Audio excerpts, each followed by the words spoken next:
Të dashur qytetar, ministra, deputet, pushtetit nuk ka, natyrisht edhe e parashikueshme për shkak që janë largu prej popullit edhe prej derteve të popullit. Mu po vjen shumë keq edhe për sjelljen e nënkryetarit, i cili nuk po e pranon me i kritiku e me i qortu, që ata duhet jenë sot të përfaqësojnë zonën e atyre cilve i kanë mashtru gjatë fushatës zgjedhore. Unë e di që sot çmimi i energjisë elektrike i atyre që po mungojnë këtu dallon prej dy grupeve. Mendoj që lëvizjen vezendosje kanë votu elektorat që jeton sikur shumica e qytetarëve të Republikës Kosovës, e që sot po paguajnë secilin çmim të secilit produkt më shtrejt, mirë po elektorati i listës serbe në veri edhe naftën, edhe energjinë e paguajnë shumë fesh më lirë se sa secili qytetar shqiptar. Andaj të dyja këto grupe parlamentare nuk janë sot këtu prezent, nuk janë për interesat të shumicës dhe nuk janë për me mbrojt edhe mu angazhu që mi avletësu jetën qytetarëve. Sot në vendin tonë çmimi i naftës ka arritur deri në 1.83 cent për litër, ndërsa para disa muajsh ishte rreth 1.10 euro për litër. Kjo rritje kaq e lartë e çmimit është ndikues direkt në koston ekonomike dhe sociale të secilit qytetar dhe secilit biznes në vendin tonë. Shtoni këtu edhe ngritjen e vazhdueshme të çmimit të energjisë. Deri në sot, ky pushtet nuk ka marrë as edhe një vendim minimal për të dalur në ndihmë qytetarëve për këto rritje të njëpasnjëshme. Andaj që sot, madje edhe sot është vonë, duhet të pezullohet akciza dhe të përshkallëzohet TVSH-ja për një kohë të caktuar deri në stabilizimin e çmimit. Mos reagimi ka filluar të jap efektet në rritjen e çmimeve në përgjithësi. Një analizë thjesht ekonomike tregon se shpota bazike mujore për qytetarët pritet të rritet ndjeshëm. Ushqimet mund të rriten deri në 12%, transporti familjar rritet me mbi 50%, kostoja e jetesës për një familje mesatare mund të shtohet deri në 150 euro në muaj vetëm për shkak të ndikimit të drejt për drejt të naftës në çmimet bazike si buka, uji, vaji, sheqeri dhe produktet e tjera. Prandaj duhet veprohet me njëherë, para se të bëhet vonë, sepse historikisht kur çmimet rriten dhe kemi inflacion, dhe nëse në vonë ulen faktorët si çmimi i naftës, çmimet në përgjithësi nuk bien më dhe këtë faturë e paguajnë qytetarët e Republikës Kosovës. Kurse shteti vetëm nga rritja e çmimit të derivateve brenda një muaji krijon të hyra shtesë rreth 6 milion euro nga taksat. Pra e mbush buxhetin për të financuar OJC kundër familjes e kundër vlerave të luftës në kurrezet e popullit. Propozimi juaj për çmimin tavan për produktet bazike është populizëm. Shumica e produkteve bazike që konsumohen çdo ditë, buka, bylmeti, vaji, sheqeri, blihen në marketet e lagjeve dhe të fshatrave, që janë kryesisht biznese familjare ku punojnë gra e familjar. Te këto produkte, marzha e fitimit është më vogël në çdo produkt tjetër.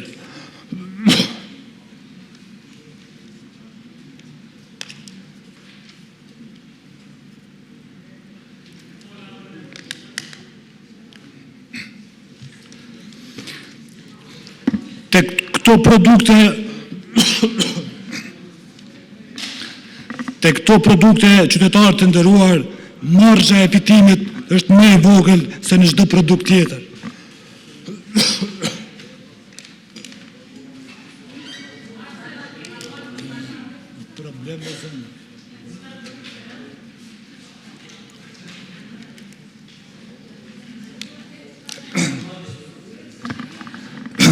Kërkoj falje.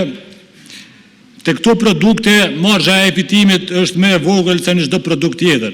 Këto biznese, mbi 70% të qarkullimit e realizojnë nga produktet bazike, ku fitimi është nga 5 deri në 10%, shpesh edhe më ulët. Ndërkohë, rrjetet e mëdha të marketeve që dikur i quanin oligark, ndërsa sot bashkëpunoni me to, produktet bazike shpesh i shesin me zero fitim për të tërhequr konsumator, sepse fitimin e realizojnë në produktet e tjera. Kjo përdoret si strategji tregtare për dominim në treg dhe për përfitim të konsumatorit.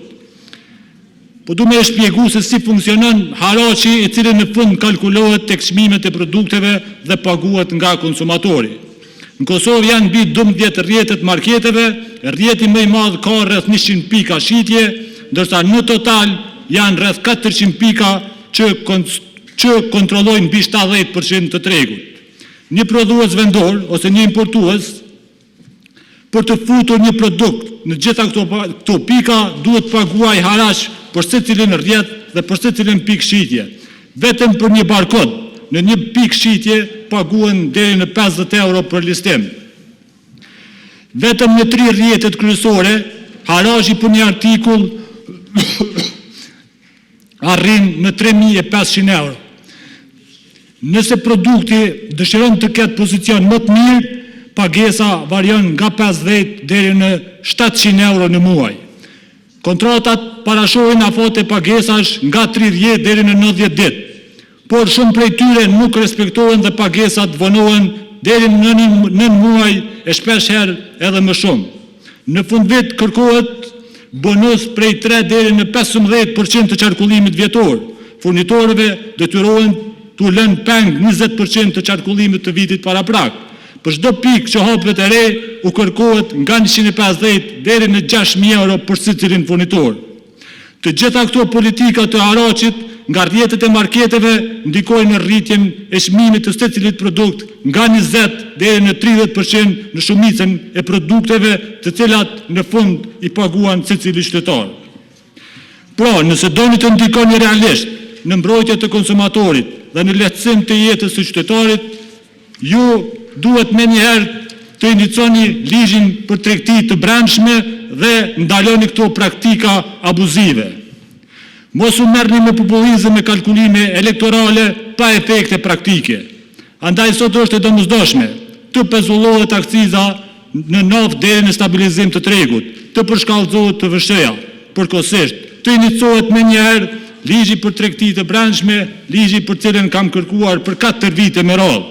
Ky ligj nuk u shtyp përpara sepse nuk pati vullnet politik ish ministri Hajdari, nuk pati guximin të përballej me interesat e rrjeteve të mëdha. Dhe sot po e paguan qytetari me shtrenjtim dhe inflacion. Sepse ndërkohë që qytetarët po përballen me çmime prej më shumë se 1,80 euro për litër të naftës, me rritje të çmimeve të ushqimit, me rritje të energjisë, ju po jetoni në një realitet krejt tjetër. Gjipat e zi, targat zyrtare që i hoqet për të mos ju identifiku populli, derivatet nuk i paguani nga xhepi juaj. Vetëm në vitin 2025, institucionet publike kanë shpenzuar mbi 10 milion euro derivate. Pagën e 13, rreth 2.000 apo edhe më shumë euro, se cili prej juve sot e keni në llogaritë tuaja. Punëtorët në sektorin privat dhe ata të ndërmarrjeve publike nuk e kanë këtë mundësi, ata i keni diskriminuar. Administrata publike mesatarisht merr dikon 700 euro pagë mesatare ose 3 fish më pak se sa paga e juaj. Makinat zyrtare, derivate pa pagesë, udhëtime zyrtare, financime për OJC lidhura me mish e bashkëpunëtorët tuaj, ndërsa qytetari paguan naftën 1,80 euro, bukën më shtrenjtë, energjinë më shtrenjtë, qiran më shtrenjtë. Ju flisni për drejtësi sociale, për barra fiskale, mbi familjen e zakonshme dhe jo mbi pushtetin. Nëse vërtet jeni në anën e qytetarët, dëshmojeni sot absolutisht që s'keni si ta dëshmoni sepse edhe s'po ekzistoni sot këtu, mos e leni krizën të bëhet normë, mos i leni inflacionin të bëhet i përhershëm, mos i leni prodhuesit vendor të shkatërrohen, siguroni qytetarit mirëqenie.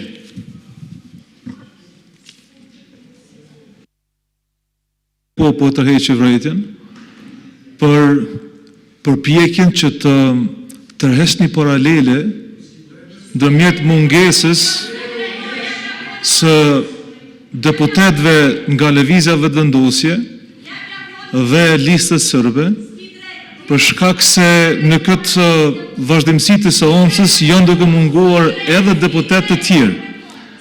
Prandaj, çfarë do përpjekje për të portretuar ndonjë mungesë sinkronizuar, të mungesë sinkronizuar ose ndonjë qëllim të përbashkët, është e papranueshme sepse asnjë deputet i asnjërit prej grupeve parlamentare nuk mund të krahasohet me mungesat dhe qëllimet që kanë lista sërbe. Kjo është e para. E dyta, Fol maggjorancës sot e bëjmë shmangjen nga procedura për të mundësuar pikërisht këtë debat. Dhe nuk është e drejtë, nuk është fair që të generalizohet mungesa qoftë e qeverisë, qoftë e deputetëve nga grupi parlamentar Lëvizje Vendosje dhe të tërheqet paralele me listën sërbe. Nuk mendoj që kjo është fair dhe nuk mendoj që kështu duhet vazhdohet. I nderuar nën kryetar, të njeh shumë mirë për mos guxim, për mos dëshmim për këto deklaratat që jetu i diskutuar. Edhe di që jetu e krye një detyrë, ashtu qysh e ke krye detyrën e financimit të ekspozitës në shesh, ashtu qysh keni financu si pushtet financimin e librit për shpërndamje në ambasadat e vendit tonë, një libër e një organizimi e një organizatave apo organizatave cilat ju i njehni shumë mirë, madje jashtëzakonisht mirë. Mungesa sot në prezencë për diskutu, për çmimet, për inflacionin, për jetën e qytetarëve, është mungesë edhe Lëvizjes Vendosje, edhe listës serbe. Këtë fakt s'muni me u, shikoni pamjet ku jam këtu. Edhe deputetën nga PDK-ja, po s'ka bëjmë atë punë. Mos ndërhyj, kur t'jam të folë mos ndërhyj me fjalën. Tjetra, këtu ke votu bashkë me grupin tuaj për zgjedhjen e Slav Kosimiçit nën kryetar bashkë me ty. Kini koordinim. Pas kjo është që po vjen tema, apo dëni me vazhdu me diskutimin temin procedimi thjesht sonc apo dëni me vazhdu të prej temës për përgjigjen në diskutimin e debatit. Unë lutem, unë fola për